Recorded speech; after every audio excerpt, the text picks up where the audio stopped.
The endosymbiosis theory explains the incorporation of the mitochondria and the chloroplast in the cell. Symbiosis is when two different species benefit from living and working together. As we can see here, both the shark and the remora act as symbionts since the remora feed off the parasites on the shark's skin.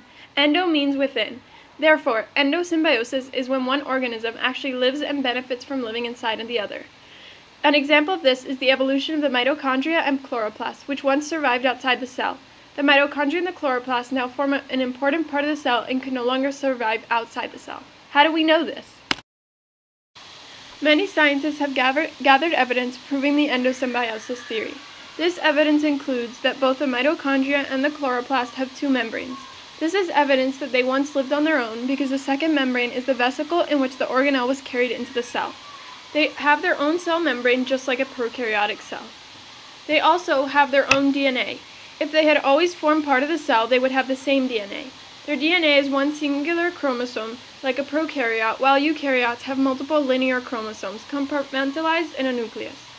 They also make their own ribosomes. Mitochondria and chloroplasts produce their own ribosomes, which have 3S and 50S subunits, and not the 40S and 60S subunits of the eukaryotic cells in which they occur.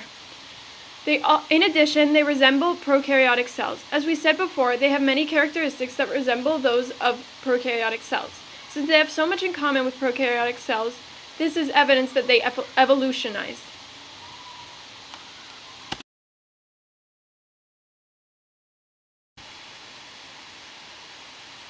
This theory of endosymbiosis was explained by Lynn Margulis. In the late 1960s, Margulis studied the structure of cells and noticed how similar mitochondria and chloroplasts were to bacteria. Then, in 1970, she published her first book, Origin of Eukaryotic Cells, which explained her theory that mitochondria and chloroplasts evolved from symbiotic bacteria. The structure of chloroplasts and mitochondria are quite interesting. The chloroplast contains its own ribosomes, two outer membranes, and its own DNA. Similarly to chloroplasts, mitochondria have two outer membranes, its own DNA, and they create their own ribosomes. This is evidence that they were once prokaryotic cells. As we can see here, prokaryotic cells have double membranes, ribosomes, and DNA, similar to both the mitochondria and the chloroplast. Mitochondrial diseases result from failures of the mitochondria, as mitochondria are responsible for creating more than 90% of the energy needed by the body to sustain life and support organ function. Cell injury and even cell death can occur when they fail.